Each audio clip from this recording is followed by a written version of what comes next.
أما بعد السلام عليكم ورحمة الله وبركاته.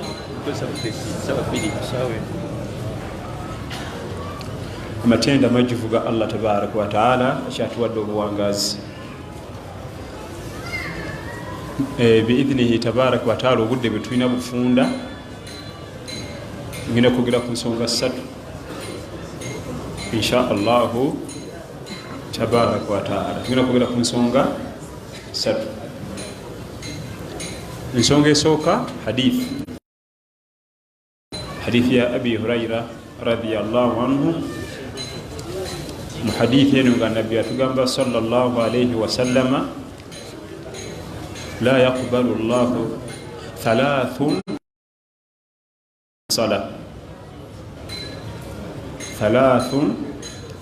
la yaqbalu llahu minhum as-salah man amma qawman wa hum lahu karihun wa rajulun ata as-salah dibaran wa rajulun istabada al-hur aw al-harir. Omubaka sallallahu alayhi wasallama mu hadithi eno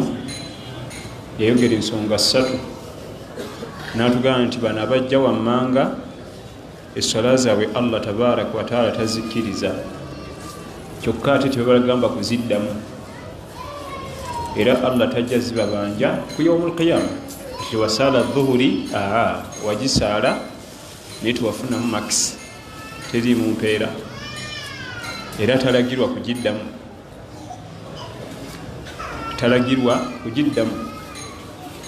agisaala busaazi n'agiteekaawo naye tekola mpeera. Bweyasooka okumenya yatugamba nti man amma qawman wa hum lahu karihun, ye muntu akulembera abantu, imaamu asaaza abantu mu swala nga bamutamwa. Man amma qawman wa hum lahu karihun, yakrahuna, bamutamwa. Basala lwanakola ntya tibana kyakikolera, bana agamba okumuggyako olutalo lwennyini mu muzikiti ne poliisi ejja kugwayo nga nti waye tusirike ate batukube mu mawulire. Aba bagala kujjako imaamu, ekyo nno kikyamu ssebo kubanga oli imaamu nojja okimanya noba mukambwe ebyenkanidde awo. Ekisooka essula zo tezikkirizibwa, naye waliwo akawaayiro lwaki bamutamwa. Balina okuba nga bamutamwa bilhaqi so si binvulumi, si mu bulyazamaanyi. Obulyazamaanyi bwebuluwa bino ebiwayi byaffe obiwa ku supulimu oyo kyona nsagala tusaaze, ekyo si kituufu. oyiwe nakasera oyo yantama sagala naswalazi, ekyo si kituufu. ebyo ebiwayi nedda olw'ebibiina ebyobufuzi n'empalana zaffe ez'oku muzikiti bamugana okutundirawo ku muzikiti awo mu lujja yagaana yantama. ebyo si byebyo. bamutama lwaki? lisu idiinihi, eddiini yembi.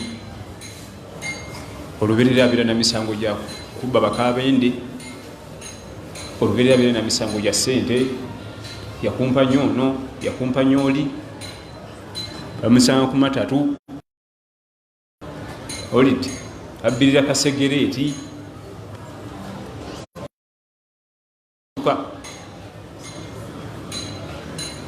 lisuui diinihi,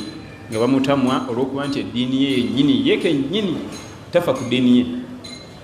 obutonde bw'omwana Adamu ye ne waba alina ebikyamusobyeko bingi, tayagala mukulembera mu ssala omwo nga naye abikola nga ye. Kati ate enjawulo eriwa wakati wo naffe. Nze ntunda amatooke gange wali mu katale, bakasoma bwe bakeerewa nga nzina mu ludo, ate nawe atusaaza ozze mu ludo. Tuba tulina okukutamwa. Oyo afaanagananga oyo, tusaba Allah betukingirize. Bw'aba atusaaza abasiraamu nga bamutamwa, Allah takkiriza swala ze kubanga bamutamwa bilhaqi. Emimba lyawo tusaaze weetereeze. Wadde okyali muvubuka bingi bikyakusika, amalala g'ekivuga gakyakusika, biveemu. Eswala zo zituuke Allah bonna betugenda okumenya essola zaabwe basala kwejjako omusango teyasadde aba yasadde naye teyakoze empeera. Abaana bakola ebibuuzo ku senior 6 mwana asomera emyaka 6 ku ssomero principal baticha bonna bakakasa nti omwana ono tubadde naye wano emyaka 6 naye kasita takola bibuuzo bisembayo mu 3rd term aba tasomye kira tafuna bbaluwa naye nga ffenna tukakasa emyaka 6 baddewa wano era gimazeeko kanoono tukakasa essola gikoze eki naye talina makisi kubanga basiraamu bamutamwa ate bamutamwa bilhaqi yetereze ajje emimba lyabo. Ensonga eyokubiri nabbi natugamba sallallahu alayhi wasallama wa rajulun ata ssala bibara ye muntu ajje eri essola ng'obudde bwayo buweddeko ye muntu ajje eri essola nga solatul jamaa ewedde takkirizibwa ssolaye okujjako ng'ayina ekisonyiisa era kyenadde njagala ennyo mu hadithi y'ensonga eyokubiri omuntu ajje eri essola n'atanga nga imamu amaze okutoola salaamu nga talina kisonyiisa ekya shariya essola etekkirizibwa just asala kwejjako musango era nga kumpi 70% ya ummatu Muhammad sallallahu alaihi wasallam tugwawo kutuusa mukolo kubanga bw'otunuulira ebikereyo abaami okusala swala ezajjama byaffe bya duniya si bisonyiisa bazita udhurun shari'i ebisonyiisa shariya byateekawo kukerewa ku bu TV abakyala sola nemukerewako ali ku ka TV alina akazannyo kala kukerewa ku Facebook adda alina byabikula bikula ati naye nga mulimu bisesaasesa bu comedy kukerewa kerewa mu buntu mu mboozi boozi badde kugudda makerenda awo agino tuka ku swala nga imamu amaze otutola salaamu oba osala kwejjako omusango so si swala ekola max wa rajulun ata ssala dibaran. Ensonga ezisonyiisa mu shariya nyingi oyinza okubadde ofuluma enkuba neetonya ate neekya guno tuuka nga swala tuljama ewedde omulwadde alina ensonga esonyiisa omusafiri ali safaari ali mu safaari alina ensonga esonyiisa waliwo n'ensonga endala eziwerako nno ezisonyiisa ati nga nabbi watugamba sallallahu alaihi wasallama la salata mu hadithi ya abi huraira radiyallahu anhu imamu al-bukhari agireeta ne imamu muslim la salata bihadarati at-ta'ami wala wa huwa yudafi'uhu al-akhbathani toyingira sala ng'emmere etuuse ng'olina obwetaavu eri emmere ate zze oli muyala olina obwetaavu bw'amaanyi eri emmere ate etuuse kuba tojja kutebenkera mu ssala osala ebirowoozo biri ku mmere ate ng'essala yetaaga nnyo okutebenkera ebirowoozo bibeere ku mulimu gumu gw'okulaba. la salata bihadarati ta'am wala wa huwa yudafi'uhu al akhbathan ne bw'obanga olina ekimu ku long call oba short call toyingira ssala oba ekuyitako ekuyiteeko tuula wansi oli ekikomando kyo mpola oba ejjamu egenda wali mu maaso busooka olye okusinga ogamba nti bakampa ekikomando naageze kukima swala njali ndi bubi sooka otuule ojja okusaala ng'omutima guli mu kifo kimu nga gutebenkedde okusinga okubeera eno oba kyange nakisangawo oba nasanga essowaani bazitegudde oba amazzi gakuyitamu oyingidde essola bwewekunya bweweesiba nga ibuni kahtaani bwatugamba la tadikhulanna salataka haqinan fa inna al-ihtiqan yukhillu bil arkani toyingiranga mu swala nga weekuniza okusiba kubanga okwekuniza noyingira eswala kigikendeeza empeera totebenkera ekimu ku bibiri long call oba short call oba eswala osanga ewedde eggwe ku lwaki osobola okusala ngaotebenkedde, si kusalira ku matiitiiti. Waliwo enseko enyingi nazo zisonyiisa. Enseko enyingi, omuntu ayinza okuseka, bayinza okwogera ekigambo nekimusesa naseka yenna n'emikono n'ebibegabega n'olubuto buli kimu n'amaziga ne gajja ate ne bakima. Oyo tayingira swala kubanga ajja kuba yakakuba takbir ajjukire kali akagamba addemu ati etyemuke, eba tekyali swala. Oyo akkirizibwa okukeerera eswala mpaka wanadda mu nnomo. Naye nabavubuka bamukalira ba shaitaani eduniya yamumalawo, enseko obuseko zimusingidde swala. Labona emmere bali mu kusaala ali mu kulya mmere, duniya shaitaan.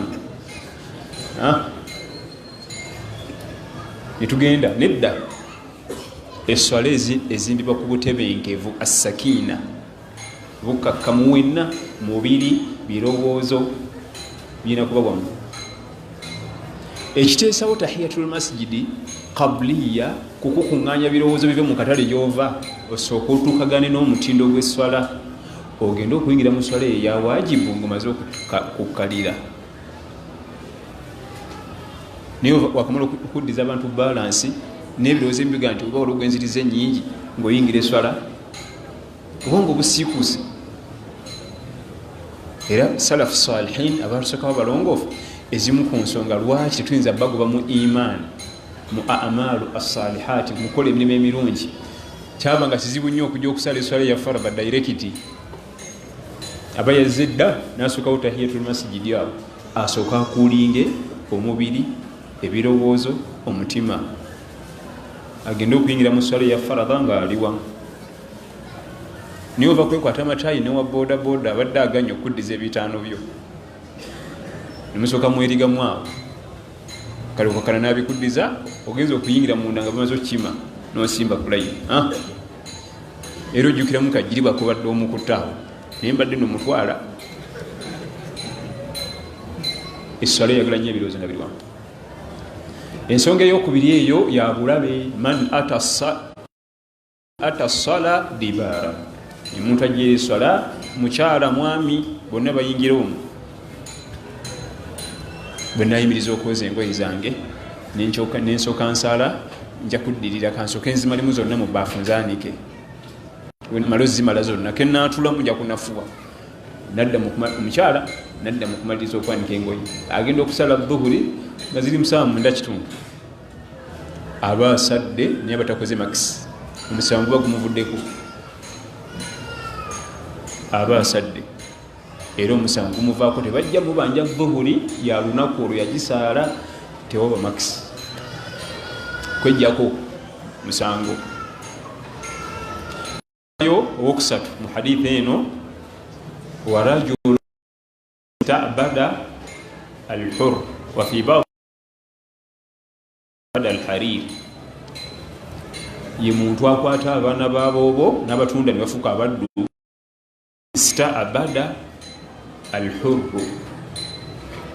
abantu baana baboobo tebalina buzibu bwonna, najja bateeka mu buddu n'abalyamu sente. Ezo programu zabeeranga wedda mu slave trade. Omuntu afaanagana bw'ati essola ze tezikkirizibwa, naye waliwo ababafaanana abafuga abantu obumbula, nabyo essola zaabwe tezituuka. Twagenda tuleeta omuvubuka wano, twali tunoonya muvubuka n'atunda mu dduuka, ne tumuleeta netuteesa naye tujja kuwa emitwalo 15 buli mwezi. Ne batukizuula nti amanyi ovuga emmotoka, ojja tutwalanga n'abaana ku ssomero bakumyewo. Tukizuula amanyi okusiiga langi, kale ate atenze kusiiga bisenge langi, tomwongedde musaala. Essola zo tezituuka. Twasayininga contract n'omuvubuka ono kutunda mu dduuka, full stop. Omulimu gwonna gwogenda omwongera, olina omwongeza omusaala. Bwe kiba si kyo, oba omukuluusanya oba omufudde muddu. Bwe mwali mukkanya ng'omuleeta kutunda muki, naye olwokuba omusanzemu ebitono ebirala n'omwongera kino n'omwongera kiri, kati asomba baana, yafuuka dereva wa famire, twala jjajja mu kyalo, genda okimema maama mu kyalo mulwadde omuleete mu ddwaliro omuzzeeyo, ali kugulya omusaala? Nedda. bwoba obyagala byonna ebyo byongerako teryakugaana mugambe mutwese nti twagenza okizula manyi mumoroka abaana bano batwala naye tugenda kukongerako esente bweziti olaba otya twakizudde oli peyinta mulungi twala kukola renovation enyumba yonna onogisigira sente mmeka niyo baleeta omuvuka aze kutunda mu dduuka okakkana yasula ensawo z'amanda yagala geeti ayoza emmotoka z'omugagga ziringa 15 waka ebyo byabuddu ate nga bil haram omukozi bwoba omuleeta bimba mukkanyiza nabyo byebyo kyoyagala okumwongerako teryakugaana yongeza sente yongeza sente naye nno tusaaga abantu abafaagana bwe bati sola zaabwe tezikirizibwa hadithi ya Fatima muwala wa nabbi sallallahu alaihi wasallam taata we yajja omukyalira nabbi Muhammad sallallahu alaihi wasallam najja ku buko yagaba muwala we wa Ali ibn Abi Talib radiyallahu anhu ne banyumyamu n'omuwala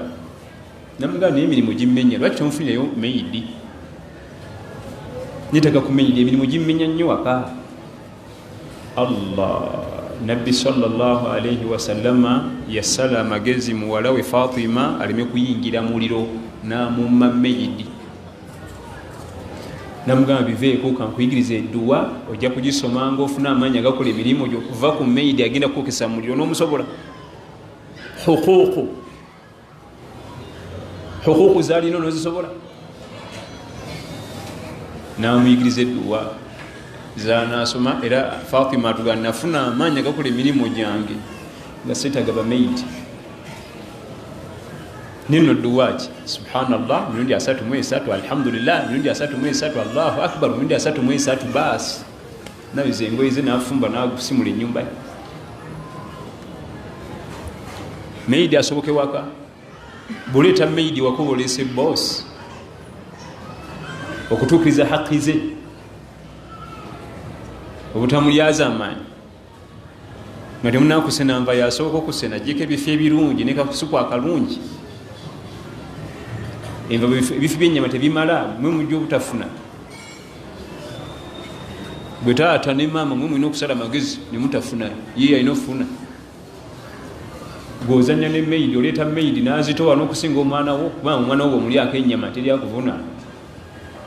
shali yatayinza kukuvunana nti omwana wo muliddeko omugaati naye meidi ebisabu byabakozi teyafunye mugaati osaaga ne meidi era kyova olaba mu nsi z'abawarabu bwolabanga omwana omuwala ng'avuddewo naagenda mubawarabu kukola manya agenda mu maka agataliimu ddiini amaka agalimu abasajja basalafu tebaleeta meidi waka agenda kubayingiza muliro talabiki okumulabirira kokakokwa otuukirize haki ze onoozisobola kati wano ffe tusula mu neeti waliwo neeti weziyulika nga mulina ggula mpya yasooka ofuna neeti oba semuguze neeti 3 muli 6 uye musooke muweeye mwe mutetenkanye ensirizamu oyo kati ndeeta waki agenda okunfukira boosi mu maka gange nsiyagala meidi yeno bakyala baffe bavuma bwotamanyi nti gwavuma muleetera bizibu ku yaumul qiyama omubaka sallallahu alaihi wasallama yakwata abakozi betukozesa meidi ku mulimu mu katale mu dduuka lyo supermarket bo n'atugamba bwe si bakozi ikhwanukum baganda bammwe yabajja mu ddaala liri n'abasembeza ikhwanukum abo baganda bammwe enkolaganayo naye olina okumanya nti okolagana na muganda wo na sisita wo tolina mulyaza amanyi wadde akantu nakamu nabbi sallallahu alaihi wasallama nagana Fatima meidi kuga nti omwana wange omuwala gyasobe meidi aleeta ebizibu ku kiyama namuga gwe soma dduwa okole miki emirimu gyo kakati abantu abafuga obumbula abakozi esura zaabwe tezituuka batuukiza mukolo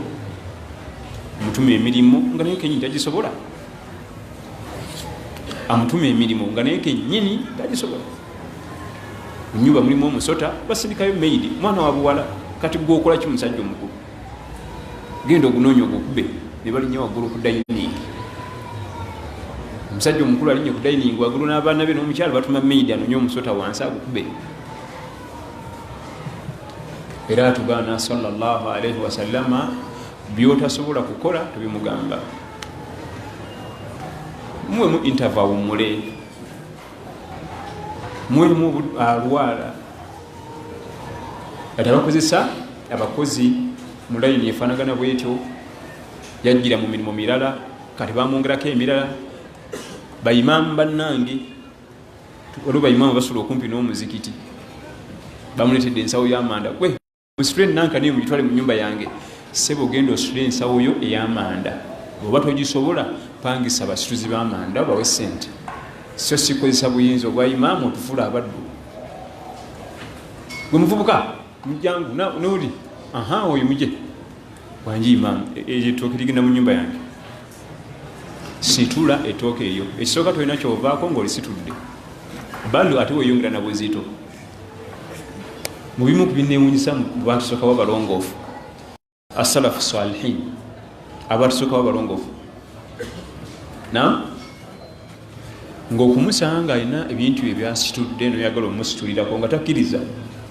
era ngaakubuuza kimu nti ku yaumul qiyama olinsitulirako amazambi gange ansi eri egi nti nedda kubanga tekigenda kusoboka nti leeta nkusitulireko kati ngaakugaa nti oba togenda kunsitulirako ku mazambi gange ku yaumul qiyama ndeka manyire okwetika emigugu gyange nga nkyali wano kubanga ne ku kiyama togenda kunetukirako gasawo nagasawo neffe mu kukuluusanya edduniya eno olwo akafo koolina gwe foomani ku kizimbe gwani sebo noonya basitule amanda basitule emigugu basitule bawe sente okujjako nga ffe tukulabye ngaokikiitana n'ensawo y'amanda ne tujja nga tupisitulireko ate era bo basalafu salihin nga takkiriza aganja bisitula bwe mugende waakiri aleeta owa sente kubanga alaba akukuluusanya oli muddu akunyigiriza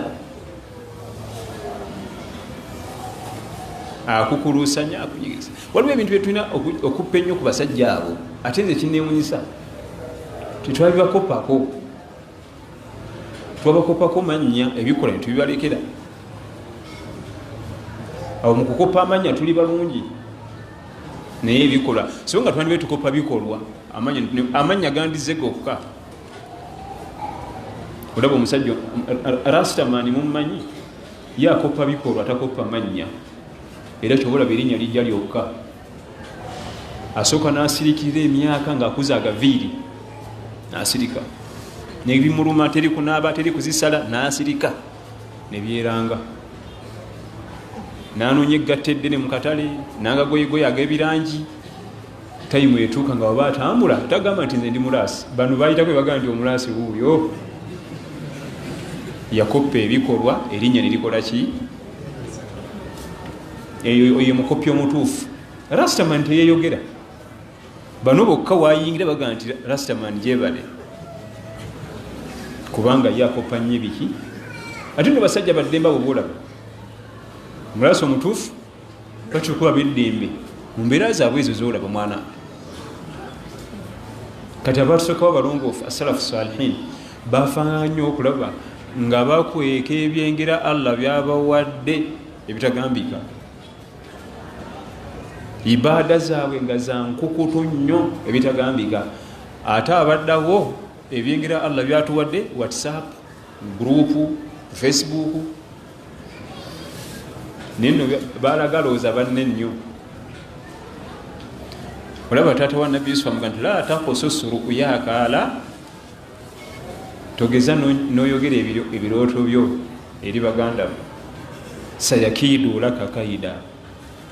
bajja kukolera enkwe ekyengera kyebirooto allah byakuwadde tobinyumiza baganda fe ebyengera naguze moroka nakuba serefi nateekayo twazimbye enyumba nakuba serefi nateekayo booterayo za banno nnyo ate mu byonna ne ibaada zonna za serefi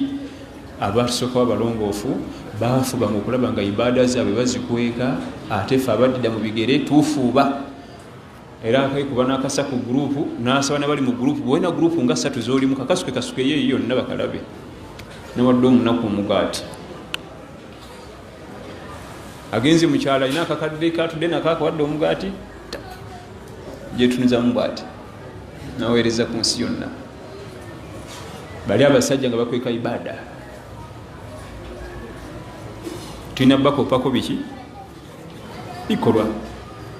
Ensonga esose wedde 3 la yaqbalu llahu minhum ssala, abantu 3 Allah takkiza swala zaabwe. Man amma qauman wa hum lahu karihun, asooka ye imaamu atukulembera mu swala nga tumutamwa naye bilhaqi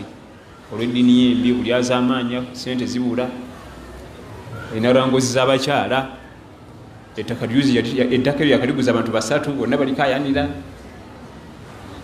Owokubiri wa rajulun ata sala dibaran, ebyo tujja nga tukiriye eswala nga tetuna kisonyiisa. Eswala tutuusa bukosa mukolo nti twasadde kwejja bagayita gaddibe ngalye. N'owokusatu wa rajulun istabada alhariri, akwata abantu n'abateeka mu buddu, akozesa emirimu, baliisa akagigombe, abakozesa bubi, tikka emirimu gye bataateesa, bateesa birala bakozesa birala. Abo bonna Nabbi sallallahu alaihi wasallam atugambye batuusa butuusa mukolo. Wa fi ba'd riwaya waliyo hadithi endala nti salatuhum la tujawizu ru'usuhum, eswala yaabwe tesukka mutwe, eswala yaabwe tesukka muki just kutuusa mukolo. Ensonga emu gimaliriza, kangene ku nsonga eyokubiri insha Allahu tabaraka wa taala. Ensonga eyokubiri gitugenda okukoonako mu dakiika zino, ensonga y'okusoma yirimu. Enkolagana yaffe n'abasomesa baffe batusomesa yirimu. Esaidi zonna tulina ensobi, abawalimu naffe abayizi, esaidi zonna waliyo ensobi. Ensobi ffenna gye tusooka okukola ffenna abawalimu n'abayizi, bw'ogula poloti ogenda kuzimbawo ennyumba, olugula nga mutandika kuzimba basika kutereeza, mugyemu enkonge, mugyemu ekiswa kiri, mugyemu ebitooke, wayinza okuba wakaserengeto musooke mu levolinge sibe kuba fe tugenda okusoma irimu batandika butandisi. Owekitiibwa Allah tabaraka wa taala otugamba nti, ogamba nabbi we nti inna sanulqi alayka qawlan thaqila, gwe Muhammad sallallahu alaihi wasallam ngenda kukussaako ebigambo naye bizitowa. Bikola ki? Yamala nakumuteekateeka n'alyoka bimuteekamu. Ffe ebiseera ebisinga situfuna kuteekebwateekebwa, ojja buzimu ddala sanga otuula nga bateekamu bigambo, kyova olaba tukola ensobi nsufu. Allah tabaraka wa taala atandika okuteekateeka Nabi Muhammad sallallahu alaihi wasallam nakulunda mbuzi. Okulunda embuzi yali amuteekateeka okukola emirimu gy'obwannabbi. Weebuuze mu kulunda embuzi waliyo ki? Waliyo pepa zalinnya ziyali asomayo ezigenda okumuyambako ng'afuuse nabbi asobole okukola, era byonna byamulabikirako byeyayiga mu kulunda. Ekisookera ddala asaburu, obugumiikiriza, kubanga dda eno nga tolina bugumiikiriza ogikola nga bavuma, nga tolina bugumiikiriza tosobola. Kati mu kulunda embuzi sabulu evaawa? Ziri stubborn, kubanga yalundanga mbuzi na ndiga, byombiriri ebyo bitawaanya, birwana, bikutomera. Endiga etomera yinza n'okumenya okugulu, agenda okukulembera umma etawaanya nga bamutawaanya dda, abatunira butunulizi bwati, kubanga yalaba dda. Era yali musajja mugumiikiriza. Ebivumo bye bamuvuma bannamakka nga tolina bugumiikiriza oyinza okulwana naye yatunulanga batunire bwati. Pepe eyokubiri bweba primary yafunamu kamwe eya sabulu, yagifunamu akabonero ako. Pepe eyokubiri ayige rahma, ekisa, okulembera umma nga tolina kisa obatta batabula. ayiga ekisa ate neyirimu okugasa olina okuba nga olina ekisa. Omusomesa wa irimu yenna ngaenaye tugasa alina okuba nga ye kennyini wa kisa nnyo gye tuli. olaba Allah byali atunyumizako Khubari gwe tuyita Khidhiri ne Nabi Musa alayhi salam nga fawajada abidan min ibadina ataynahu rahmatan min indina wa allamnahu min ladunna ilma. Yakulembeza ekisa ku irimu. Musa ajjagwa ku muddu wange gwe nawe ekisa ne irimu. Kyokka Musa ekyali kimutute wa Khidhiri yali irimu. Allah asooka kumugamba nti oyo omuddu alina ekisa ate alina n'ekiki kubanga irimu okugasa olina okubanga ekisa kingi. Kati mu kulunda embuzi ekisa okiyigirawa zitawanya nnyo nzo zikuba n'ozitta kubanga okugitwala okulira ate bwetuukayo n'erya okugijja ku ttale mu ddeeka emisege gijja kugirya nalwo lutalo oba tolina kisa ogikuba n'ogitta.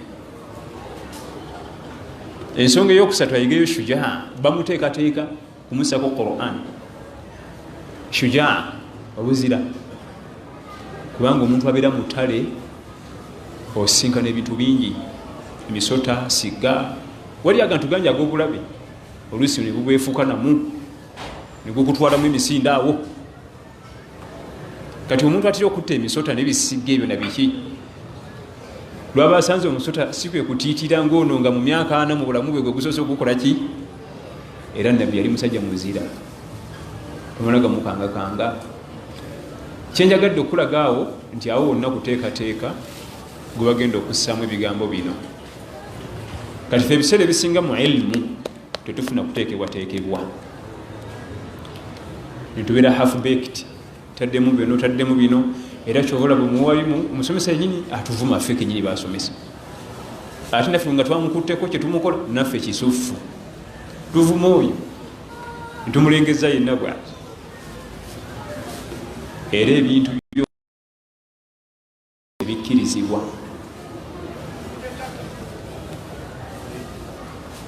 mubimu ku bintu ebijja omuntu mu busiraamu 10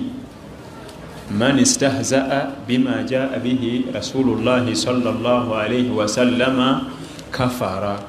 walau amila bihi. Omuntu yenna eri mu namba 6 ekyomukaaga mu bintu 10 ebijja omuntu mu busiraamu omuntu ajeeja ekyo kyonna nabbi kyeyajja nakyo sallallahu alayhi wasallama omaze okuva mu busiraamu enneeyisa yonna okujeja enneeyisa yonna omuntu nabira n'ekirevu birevu ebyoyo olinga nsolo khalas oba bweru wa busiraamu okujeja kyonna nabbi kyeyajja nakyo sallallahu alayhi wasallam. wala in sa'altahum la yaquluna innama kunna nakhudu wa nal'ab qul abillahi wa ayatihi wa rasulihi kuntum tastahzi'un la ta'tadhiru qad kafartum ba'da imanikum. Sheikh Muhammad Mukhtar Shinqiti bwe yalannyonnyola etteeka lino eriri mu Quran yayingizaamu abagrading abawalimu oyo senior oyo junior oyo local oyo international. Kulwaki bwotunya sababu nuzul olutalo eno aya yakka Nabi sallallahu alaihi wasallam bwe yali agenda Tabuk okulwana. Tabuk wala nnyo nali ntuuseewo wawanvu Tabuk oba ogunatuuka ku nsalosalo ya Saudi Arabia ne Jordan era ye safari Nabbi gye yali atambudde okuva mu Madina n'amala kumpi ennaku 68 nga taddanga bannamadina ne batuuka n'okutya omukulu batwamunyiza oba talidda era mukudda ne bamukubira akayimba akagamba tala albadiruna alaina bakakubava mu lutalo lw'e Tabuk wadde ng'ekisinga okumanyikwa nga zze kusenguka naye ebyo tebina buzibu. Ekituufu yali ava Tabuk okukola ki kulwana yalwayo nnyo sallallahu alayhi wasallama. Ebbanga lyonna lyawangalira Madina safari ye Tabuk yasinga okulwamu ennyo era yatambulira ku nsolo ye Al-Qaswa emanyikiddwa eyakola emirimu gye gyonna egy'obwannabbi mpaka kufa kozesa ensolo emu sallallahu alaihi wasallam bagitanga alqaswa gye yakozesa emirimu gye gyonna egy'obwannabbi ne safaari ze zonna era yagisooka n'okufa neefa oluvannyuma nga nabbi amaze okufa sallallahu alaihi wasallam. Safaari yagenda nezitowa jukira nti nabbi sallallahu alaihi wasallam e Madina ayinamu abalya mu lulime ne mu luzise bwe bayita munafiqun abananfuusi, naye batambula akasirikiro k'amaanyi omu n'agamba mulete ku mboozi tukendeze bwe munyumya safaari tezitowa nnyo taffe situlina gwereeta ma argabbuton isiranko bantu bagala kukosa mbuto mithlu qurrauna ngabo bagamba kwata basoma Qur'an bansimanyi nkwata Qur'an ajibanu inda liqa batitizi nga tusinkanye omulabe ate emmere bwesembera libalabika yali akakkanya bahafadhata kitaballah abakwata Qur'an era akakkanya bamasheikh abakozi ba daawa naye ebyaddirira yagobwa mu kusaasira kwa Allah tabaraka wa taala. Bamasheikh abo betugamba nti oyo loko oli international oyo junior no senior ekyakufuula gwe okumumanya ye Qur'an aya essatu ebbiri zakusomesa, ekyakufuula gwe okumumanya ze hadisi ebbiri essatu zakusomesa. Abaffe waliyo aya Qur'an nga loko endala nga international, waliyo hadithi ya nabbi sallallahu alaihi wasallam nga eyo liroko eno international. Kyabulabe nnyo okudda ku bakozi ba da'awa oba kubamu ebituli oba waziweiti onazitowa wait ono wait ono wait ono nene abada kyabulabe kikosa eddiini zaffe bal kyekimu ku bituleetera obutategeera ddiini yaffe. Bwe weewunya omuvuka kugamba nti nze ndi musalafu muzibu era ku mbaka ebigambo by'omubaka sallallahu alaihi wasallam kuba n'eŋŋumi naye ng'omukyala ewaka nga watuuse mu maka gaabwe toyinza kulabawo nti bano basalafu. Enkwata gyakwatamu omukyala oyinza okulowooza nti munywanjaga, etayikonda ali ewaka ebivumo amukubira akagambo bwe gati, mukazi watu atuddawo n'obwana bwe amukubira akagambo bwe gati. Bwe weebuuze kakati munange obusalafu wano buliridda wa? Oluusi ebireeta ebyo tukakkanya bamasheikhe baffe Allah n'atatuteera baraka mu irimu. Darasa zo tuli balungi ozituulamu kubanga era omusalafu abeera musalafu mu ndabika, abeera musalafu ewaka, abeera musalafu ne bubuuza mukyala we ne bubuuza bbaawe. Naye njagala ombuulire, singa nabbi sallallahu alaihi wasallam ajja mu makaago n'abuuza mukyala we nti owai taata Kasimu omutanze otya, byanaamuddamu anaakakasa nti oli musajja we mukyala we eka nabbi tugambe tugeze linufuri tugeze tulete ekifaananyi.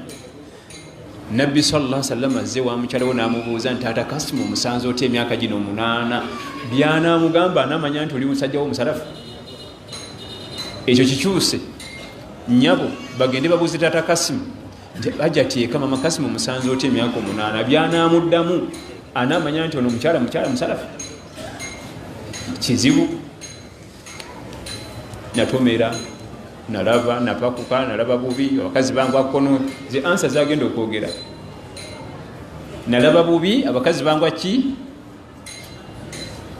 nendo n'omukazi watera ajja kuddamu wano nkuza abaana natamwadda oyo si musajja mulaba bulabi makanzu na kirevu tuli wano nekintuntu kiri awo. Ebimu ebivaamu ebyo ensonga ezimu ezireeta ebyo kasita towa sheekhi wa kusomesa yiri mu kitiibwa teyinza kukubogaana abadan. Omulabya mu bulago ntera nnyo okunyumya kakisa kenalabako nze kennyini e Saudi Arabia. Tuli mu hijja nze amiru safari nina bannayuganda, tuli mu baasi erimu abavuka babiri bava Jidda tugipangisiza. Omuvubuka mbuuza lwaki oyogera Oluwarabu bano bonna bano tebalumanyi. nemuganze nasomera bwana netunyumya wasomera bwana ki nengenda njogera mba masheikha bansomesa nga ye sheikhe we Sheikh Muhammad Mukhtar Ashinqiti rahim nagenda na dereva yimukuru we ono yimutowe kondakita nagenda namuga nti mu basi muno mulimu ekitonde ekyekitiibwa kisoma ku sheikh waffe irimu bona sigenda bajja ko sente okuwa sheikh ekitiibwa nadda nangamba nva kuteesa ne baaba tetugenda basasuza tetuyinza kusasuza muyizi wa sheikh waffe sente kati ne baali nabo bonna bayitiddemu awo naye nga basi gyenkugamba tugenda kutambula olunaku lulamba inywa amafuta tezikira ne esi tevaako nimubuuza kati amafuta g'emmotoka olunaku mukoze mukooye naki nti nkugambye ffe tumaze okukola ki tetuyinza kuyisaamu sheikh waffe kitiibwa kumuyisaamu maaso kati nze nasigala neyebuuza olwo bwe basanga sheikh waabwe beefumita bwefumisi mu ttaka kubanga nze nzekka ng'ekitiibwa nze kasita baakimanya ng'ekitiibwa kye bampaako obuwi bampadde sente bansubiza ebitabo banditira ebitabo nejebuli eno bakwano bange just kubanga namugana sheikh gundi ansomesa ne sheikh gundi nengenda nkona ku sheikh basomako nga baba somesa ina darasa Jidda bamusomako nengaba nange nti sente temutegana alhamdulillah buli kimu kiwedde era abavubuka balinga batunulako bwoti irimu balabikako naye ffe kalunsambulira wava weewo buli oyagala okukakkanya sheikh oba tokukakkanya sheikhe oba ku Qur'an gy'okukakkanya buli oyagala okukakkanya sheikh oba tokukakkanya sheikhe oba okukakkanya hadisi za Nabi Muhammad sallallahu alaihi wasallam kakati ngeeka omukyala towangaale naye nga panchingi baaga abavubuka bangi ngewaka babulako kugula buguzi gloves nakufuna rifu anti bulikanaku ngumi bulikanaku ngumi kasita irimu tugiyisizaamu bwe tutyo abo kyekitiibwa kye bampa olunaku lulamba baasa etokota enywa amafuta yeetaaga saavisi emipiira giggwako erina esi beyite bazikiza esi buku mulingi ate jukira nti eya esi enywa tayimuzi 3 amafuta weyandinywedde liita emu enywawo liita 3 kubanga ne esi nayo yamaani ihtiraman lisheikhihim wakitiibwa seka waako kyesimanyi nti bwe banaddayo banamugamba nti weye twasanze gundi tukola bwetu awo tukyalinawo obuzibu bwamaanyi ekyo njogedde ku saidi yaffe abayizi kati ate kanumbe n'abawalimu abawalimu baffe tusaba Allah tabaraka fenna tusaasire ffe abayizi n'abawalimu baffe sa Allah fenna tusaasire kasita omala okutegeera nti ntandise okugasa umma oteekeddwa okuba nga olinnya nnyo bureeki tomala gapakuka kubanga olina byojja otukosaamu biyiyi bweoyinza okwetunulirawo nga weerabanga ebyokusaaga waliwo abakutunulidde abakuggyako nga gwerolomodde we mu ddiini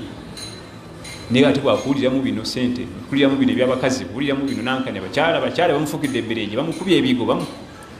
ate balwanira ono nebamukayanidde onamubbye ku munne ate kati nono nebamumubyeko fe abadde bakutunulidde nga oli kyakulabirako mu ddiini yaffe tandika okuggwamu amaanyi era byebyo ebiddako kutandika kuteekamu grade gundi wesinedda tuba tulina okuteekamu grade era Imamu al-Awzaa'i yagamba bwe twamala okukitegeera nti amaaso gatuliko nnyo nga n'okuseka tumala kubala oba teri andaba n'alyoka aseka si kulwanga ayinza oteeteemuka ne balowooza nti nayo sunna ya Nabi Muhammad sallallahu alaihi wasallam oteeteemukirawo wenna n'oteeteemuka ne wajjaga nedda byaleka yasikanga bw'ati Imamu al-Awzaa'i Imamu al-Awzaa'i Imamu omuwalimu sheikh agasa umma waliwo ebimu nga biri halal naye nga alina obireka naye shariya ebikkiriza ekyokulabirako Sheikh Saadi Khalfan Allah mutukumire bamuleetedde ensonga z'abafumbo bubuka n'omuwala bazze abatabaganya enkya obufumbo ne bufa ne bigaana bufa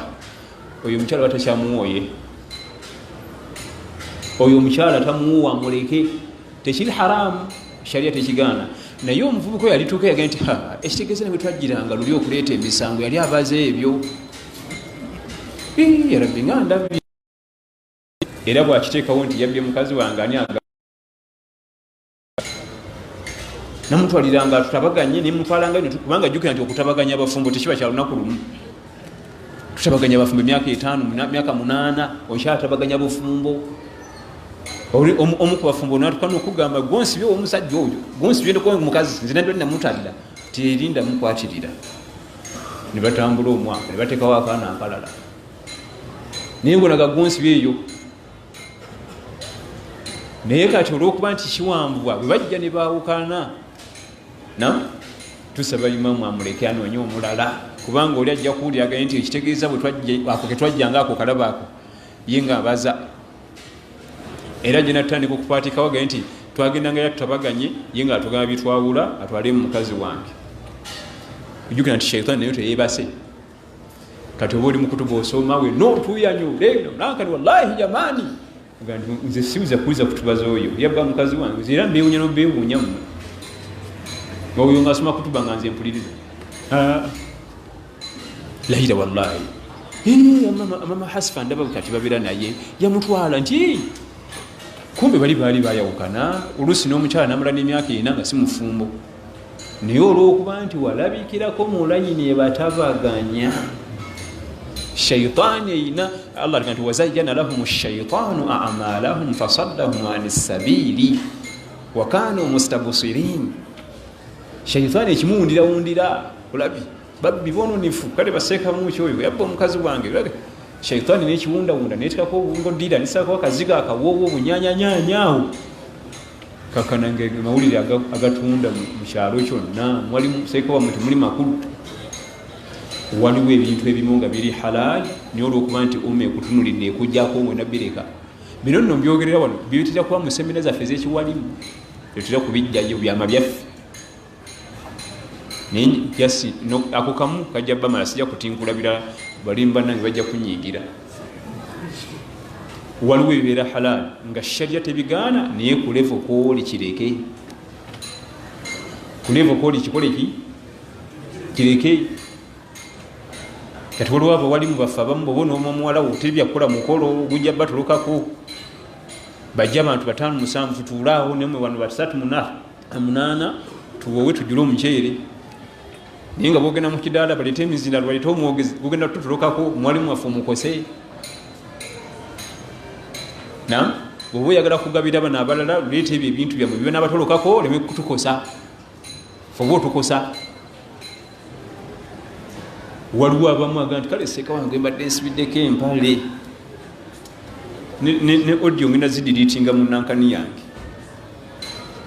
ng'omukubi omutima wala kati ebyo byonna bitunuulirwa bwe tuba tufunye ebimu ku bintu bye nalaba mu ggwanga erya Saudi Arabia nenjagala mbikoppe tubireete wano ebigasa da'awa kubanga ne bano bwe bagenda mu bazungu bakoppa ne baleeta wadde bakopa bikyafu baleeta ebivulu baleeta agantuntu simanyi valentayini babikopa eri mu bimu byeneegombayo bo bali abasajja beeri bakizuula nti seeka gundi yeewaddeyo kuweereza ddiini be bamulabirira baga nti edduniya neyinza omutawaanya simanyi ate abeera eddiirawo amataka mazibu nnyo mugenda nukola ddiira obutunda amataka negabaleetera ebizibu sente yazze ogula yadde yazibye bubbi ate mwena abayoddeyoda kabiveemu byonna era bwe bamaseeka bawolaba basudayisi baani waliyo abasajja bannaggaga bavundu bamusaba tu akawunti nambayo tamanya nakumanya sente ziri mu banka bassaako buseeri naye ate nayo gikuwa lutalo simanyi sente gyozijja oyinza okuba ozijja mu haramu amala kukulayiza namala okwetolola nakwetolola bizinesi ogikola mutya sente zivaawa enkola ye y'emirimu naga nti ngenda kuwa enamba yange ya akawunti tojewanga muntu yenna naye oli gwe bagiwadde asala ne layiri nga yebaza Allah sheikh yampadde enamba ye naye wano seeka waffe okulya ku kasente kaffe ak'omuzikiti just emitwalo gumu. Allahu akbar. eri bali begayirire bazibawe bazirye ffe n'amalalyako buli lutalo ensi yonna ewulira eri bakolaki begayirire nyamba yarabbi nkweka kasente kange okalye naga nti sisobola kukala oyinza okubukola haramu jamu tutwale ku dduuka lyange olirabe onambuleko ku dduuka bizinensi yange ogirabe nkunyonyere mbwetambula otegere nti sikola haramu nkyali bizemu noonyako wiiki ejja yegayirira kugabira ku sente omuwalimu asala layiri okuba nti sheekhe yamuwadde enamba eya bank agirina agenda bugenzi wali namuteerako sheekhe nalyako ku sente ze naye wanagezaako jasi muntu ate nno zaffe tuleetana nyingi gumu 7 tusajja watuseka kasaliko naleekaana tulinawo meka gumu 7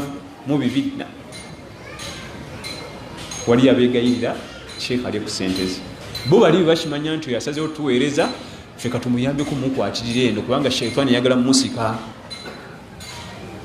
tuli fenna omuwalimu oyo omulaba aba alina byawaniridde bwati waggulu naye ngeno wali agala omusika engoye ezigwe abita agyakwata eno abagala omusuula ekigo omuyambangako gwe n'okwata empale yenywere asigale nga waniridde umma kyekifaananyi kyenyinza okusiigira waliwo abamubala obubazi nga bagala gwe ku ttaka tetwabagamba ndoza olabi nakugamba wano alina byawaniridde waggulu waliwo abamusikamu engoye ziveyo zigwe ku ttaka kubanga bakimanyi bwe zivaamu ajja kukwata eno teeka bulungi kati saidi zonna tulina ensobi omuwalimu kasi tosalawo okuyingira buwalimu kuhadama kuweereza manya waliwo byona okuleka wadde biri halaali bakita tarik fudulul mubahat okuleeka ebimu wadde shariya ebikkiriza naye mu ddala mwoli bikole ki bireke nga maliza ensonga eno nagambye 3 no yakubiri maliza ensonga eno nga nziramu nti wegendereze nnyo okukkakkanya abawalimu kubanga oyinza okubanga kyokkakkanya ye Quran owekitiibwa Imaamu Malik ibn Anas enzala ye Madina bwe yali avunula ayega nti ya ayuha alladhina amanu la tarfa'u aswatakum fawqa sawti nabi abange mmwe abakkiriza temusitulanga muloboozi gammwe nga nabbi ayogera sallallahu alaihi wasallam nemusitula eddoboozi ly'okulyoli naga nti akafo we basomera hadithi buli wositula eddoboozi kubanga sheekhe wabasoma hadithi bwati nabbi abayogera sooyo kati wositula eddoboozi oba oyisaamu nabbi amaaso kati ate oyo sheekhe yatusomera ebigambo byani bya nabi Muhammad sallallahu alaihi wasallam kyensembyayo munansonyi ajogedde kuno ne kuli neeri kansembeyo ensonga eno nkulu nnyo mu byobulamu bwaffe nabbi sallallahu alaihi wasallam mu hadithi ya abi hurairah bamuza nti ayaruqudu ahaduna wa huwa junubu qala na'am idha tawaddaa falyaruqudu omufe akkirizibwa okwebaka nga alina janabba ayaruqudu ahaduna wa huwa junubu qala na'am nagamba nti idha tawaddaa wafuna wuzu falyaruqudu yebake teweerabira nti omubaka sallallahu alaihi wasallam ebigambo bye biba tekiniko muba amakulu kati omuntu alina janabba ddi wafuna wuzu nam kiba kitegeeza alina kunaba janabba aliko afuna ki mu hadithi eno yali atwewaza okwebaka ne janabba omubiri guba wiiki nnyo olwokuba nti badde mu kisaawe notunka kiba kisana n'orefreshinga omubiri n'olyoka weebaka era kikwanguyira nnyo okukwata ibada eziddako eyo ibada ogimaze niwo kyaliwo endala ezijja layiri weeri kikwanguyira ate waliwo ne ibada eza farada salati subuh omuntu yenna buli yeebaka nga alina janabba azukuka ali kasiraani nga ali munafu aba munafu nnyo abamuko bal ne ibada zimuyitako eza sunna ate ekyakabenje neza farada kwe kumuyitako nga salati subuh kati kisingako bulungi wekakabe amazzi mu bintu byonna ebiri tulina ku duniya kyekitonde ekikyasinza okuba ekisaasizi eri omubiri gwo kungulu ne munda noba oganywedde bunyuba oti munda eno munda galina ekisa kingi ku mubiri gwo noba ogeyeeko kungulu gakisa nnyo era kyolaba naye mukusibulukuka sallallahu alaihi wasallam atukuza batofunye entende nti kan hasayat mimma yabangako emimiro gyamira mu mazzi si juice amazzi gasinga juice naddala mu kusibulukuka kubanga juice omu abamu acid obwedda tolina kewalidde tolina kewanywedde nojosoosayo acid kani basuka teba mu receiving nga balina omusoko mukuulinga ze mungi awulidde so amazzi gajjudde ebirungo biri soft amazzi kyekitonde era kyolaga nti wajaalna min almai kulla shaiin hayyin afala yuminun obulamu bwa buli kintu kyonna ekimuvinga buli mu mazzi era tukubirizibwa nnyo okunywa amazzi amangi ate okusinga okulya ate ffe twakiwunzika tulya nnyo ne tunywa kitono twakikola kati amazzi abakugu babavunula hadithi eno nti ayaruqudu ahaduna wahuwa junubun omufa asobola okubaka nga alina janabba bagamba nti kiyali ategeeza sallallahu sallama ekimu ku bisatu 1 omubiri n'abajanabba ofune wuzu oleke webake 2 oba tosobodde kale kunaaba wakirifuna bufunyi wuzu naye ngaomubiri gugenzeeko otuzzi 3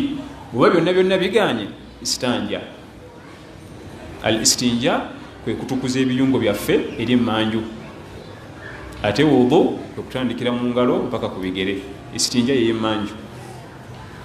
bwe biba biganye ng'oli mukoowu nnyo oba kiki oba mazzi matono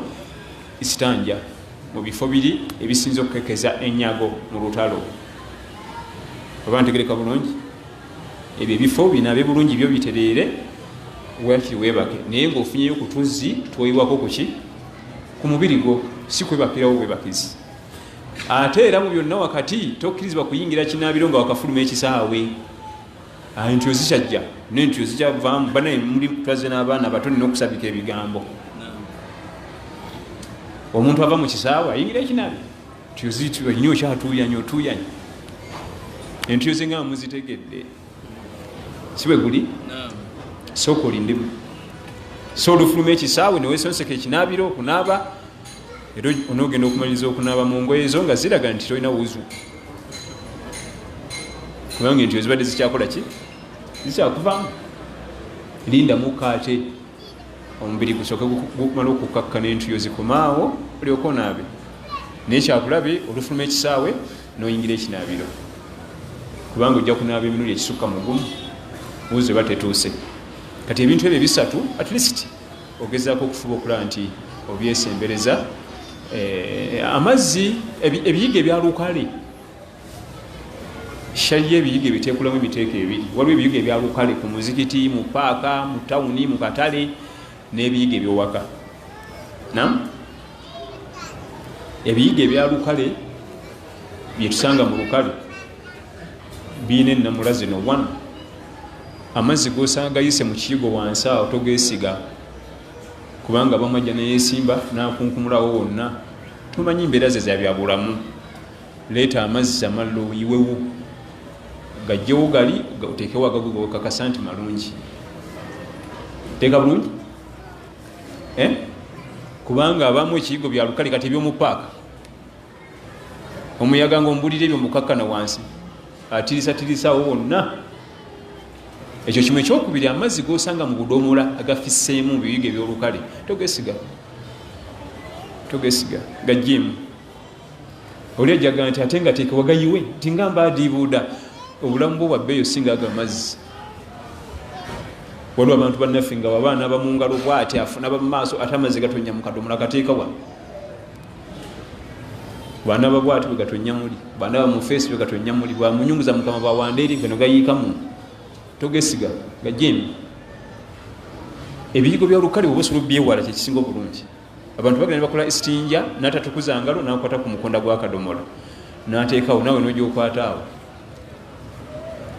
ebiyigo bya lukale si byakusaaga amazzi gosanga mu kadomola gayiwe ateeka mu nyunguze bulungi kanyenyenyenye muteekamu amalogo mu nyunguze oyiwe ebiyigo ebifo byaffe birina amazzi nga gakusenamu pipa mulimu akadomola kebasinyisamu noteekamu nosinyisamu byowe bityo naago togesiga era nze sigateeka mu kamwa anti gambye oli ava mu istinja nga otazitukuza zino ezakkono nakukwata kana akadomola akasenamu nasena nayiwa muno akasuula muli nagenda afune wuzu nekegatta muli era tusaba batuzimbire emizikiti batukolera amazzi nga gonna gatapu agatapu ligatera okuba malungi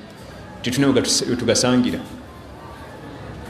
nesena teeka muno kale tegenda ofune wuzu nona jasinemu abo bakwatakwata akadomola akasenamu ako ate nze newunya guno ogwa ddyo gwe gukwata mwateeka guno ogusenamu negwa gwa kkono ate gwa kkono gwakoze emirimu eri ate tannanaaba kale ate wamala okusenamu nakasulamu ate nalyoka afuna sabbuli nagenda wali nam nga maliriza obuyonjo kikulu nnyo kubanga mukama waffe sallallahu alaihi wasallam yali musajja muyonjo avuga nti yalinga olusi agenda okusaaza nawulira nga enviri ze sinsanirire kyokka kuliko ekitambaala naddayo Aisha nazisamu kakombu kati nazizaako ekitambaala najja naga esitawo obwo nabwo obuyonjo bwakuno wandigambye nti oba kaweka engeri gyaliko ekitambaala tukole ki teryaziraba bamala ziyisamu kakombu ekirevu kye nga kibako akawoowo sallallahu alaihi wasallam 24/7 kibako akawoowo naye osanga omuvuka naganze ndi zahidu duniya nga yakyafuwala kyokka nga saaba zuhudi nanyini zuhudi nyiniyo asinga okuba zahidu duniya ye nabi Muhammad waliwo agenda okuba ne zuhudi asinga nabbi era wekakutana nobeera zahidu nosinga nabbi sallallahu alaihi wasallam ate oba okwenze kubula naye yali musajja muyonjo tata muswaki otula ne banno mudalasa emirembe negikuggwako nokyusa n'ekifo bana nja kwogera buke obudde bwange bwebwo barakallahu fikum wajazakumullahu khair twebaza nnyo ebitongole ebituyambyeko mu kusaasanya da'wa nga shukran dawa center abajja mu field ne bakwata emikutu gy'abazungu gye baali baleese okusaasanyizaako obwononefu bo ate basaasanyizaako da'wa kigambo kikulu tumaze ne Haruna mwazi nnyo emyaka mu da'wa naye ebiseera biri twabeeranga mu dalasa nga bano bokka bali wano bawulira ebigambo bino